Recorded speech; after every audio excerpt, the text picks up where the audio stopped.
Hoje nós vamos falar de 4 pecados cometidos e ensinados pelo sistema religioso. Acredite, isso está acontecendo nesse momento. O primeiro deles, o templocentrismo. Tudo gira em torno do templo. Matrimônio, batizado, apresentação infantil, tudo é dirigido a um templo. E isso é uma mal interpretação das escrituras sobre o que é verdadeiramente o templo. Não é o templo físico, mas sim o templo espiritual que somos nós, as pessoas. Em 1 Crônicas 17, 5-6 diz: porque em casa nenhuma morei, diz o Criador, desde o dia em que fiz subir a Israel até o dia de hoje, mas fui de tenda em tenda e de tabernáculo em tabernáculo. Por todas as partes por onde andei, com todo Israel, porventura falei alguma palavra e algum dos juízes de Israel, a quem ordenei que apacentasse o meu povo, dizendo: por que não me edificais uma casa de cedro? Portanto, queridos, o Criador jamais ordenou que nós construíssemos templos. Na verdade, nós somos o templo do Criador. Nosso Salvador ensinou que onde estiverem 2 ou 3 reunidos no seu nome, ali ele se faz presente. Portanto, o Criador não habita em templos feitos por mãos de homens, e o templocentrismo acaba sendo uma idolatria, uma falsa representação da salvação por meio de uma estrutura física e não por meio do nosso Salvador, o Messias. Número 2. A idolatria aos sacerdotes e cantores. Por toda parte vemos pessoas idolatrando homens, sua biografia, falando dos seus feitos e enaltecendo as suas empresas religiosas. E isso é um grave pecado diante do Criador. Então o Messias, chamando para junto de si, disse: bem sabeis que pelos príncipes dos gentios são estes dominados, e de que os grandes exercem autoridade sobre eles. Não será assim entre vós, mas todo aquele que quiser entre vós fazer-se grande, seja vosso serviçal, e qualquer que entre vós quiser ser o primeiro, seja vosso servo. Mateus 20, 25-27. Portanto, jamais devemos fazer acepção de pessoas, nem hierarquia, nem prestar homenagem a pessoas como se eles estivessem em um patamar mais alto do que outros irmãos. Na verdade, o Criador não faz acepção de pessoas, e aquele que quiser ser o maior entre vós deverá ser o menor, e será vosso servo.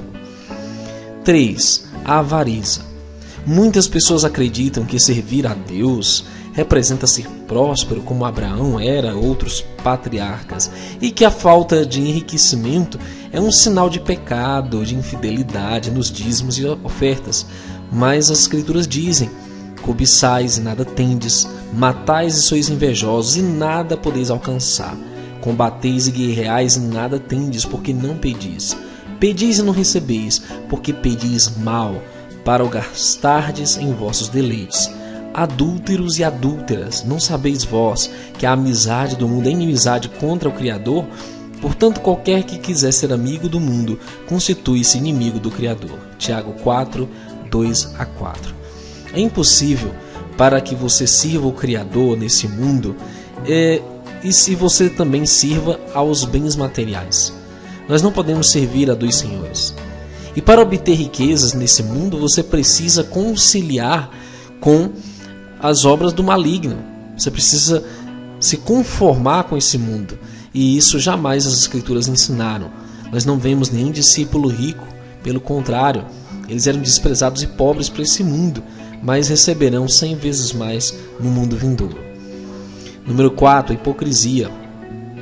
Você já percebeu como muitos líderes religiosos conseguem usar o nome de Deus mesmo com uma vida totalmente devastada por escândalos e outros pecados? Como essas pessoas conseguem terminar no fim do dia e se encarar a si mesmos diante do espelho? Sim, queridos, isso é real.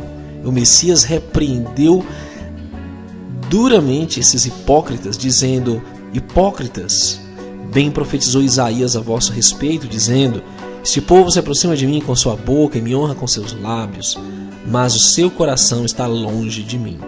Mas em vão me adoram, ensinando doutrinas que são preceito dos homens. Mateus 15, 7-9. Muitas pessoas, para agradar líderes ou alguém, vivem uma farsa religiosa que não representa o seu caráter, seus sentimentos reais, seus pensamentos. Isso acaba levando mau testemunho diante do mundo e dando mais opróbrio e prejuízo à salvação das almas do que ajudando. Isso porque o sistema religioso obriga pessoas a viverem um estereótipo que elas não são. Mas nós sabemos que nós temos que ser verdadeiros e autênticos no nosso cotidiano, quando estivermos sozinhos, no nosso íntimo. É isso que o Criador pede de nós, independente de quem nós sejamos, até o momento que o Criador possa nos lapidar e nos transformar verdadeiramente. Estão aí 4 pecados que o sistema religioso ensina e pratica. Não esqueça de levar isso para irmãos que estão ainda aprisionados nesses enganos. E não esqueça, nós somos a resistência.